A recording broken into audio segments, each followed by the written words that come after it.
may also triggered by the UV lights, and also there's a risk of getting a tattoo if you have vitiligo in your body. But it also has some, how do I say it, like, privilege. Like, in model industry, like Miniharo, she has a difference from other people, and so like, it helped her to get an opportunity for her to like, like cover in magazines like Wall. It's actually such a huge thing for her because like the difference that she has have made her like more privileged than other models, and also there's some like how I say like disadvantages. There's some bullying for other people, and like because the difference I have is not a usual thing for most of us.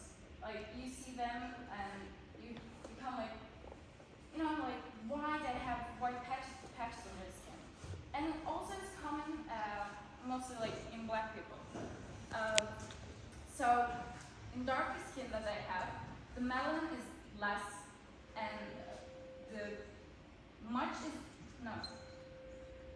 lesser when the melanin is like for darker skin people is more common in the world.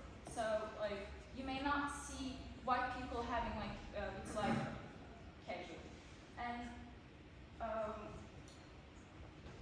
like that's not all.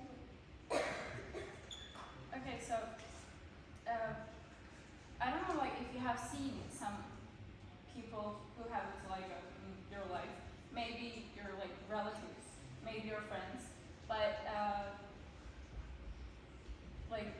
I have seen one, and I asked her some questions about it, and she told me that when she goes out, like especially in summer, when she goes out and like let's say just standing on the beach, and she just gets red, her face gets red, and that's because of the vitiligo, the disease that she has.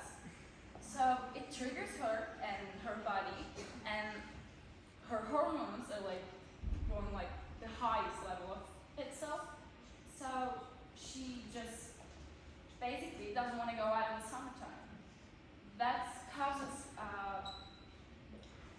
is caused by vitiligo, and it also has some affections as like the redness, just as I said, and the itchy feeling that she has, maybe on her hair, maybe on her skin, but most of the time they have the patches on their faces. So like they also shouldn't use some like the makeup products that we generally use, like and like the whitening products for their faces.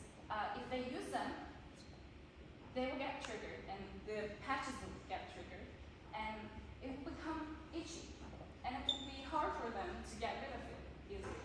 Just like Michael Jackson has done, he was getting bullied. Like he was getting asked some questions as like, why you have patches like that on your face, or why your body is like, have different colors on other parts, and he couldn't take it all. He couldn't stand all the gossips and all the triggered questions that he had. So he tried to get rid of it, and of course it got worse. So he, like, all the time that he has lived, he always had to do something with his hormones, like the melanin system, and it got worse, just as I said. Of course,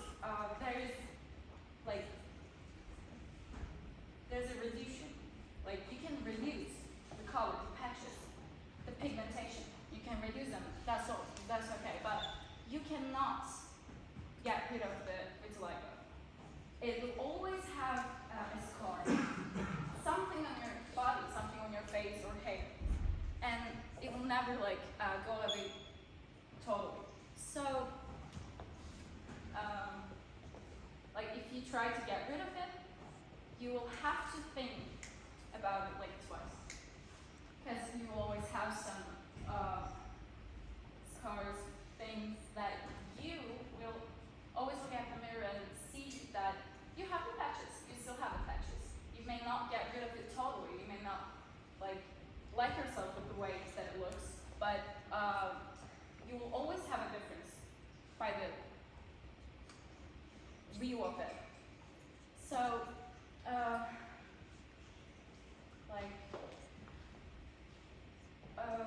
you should also,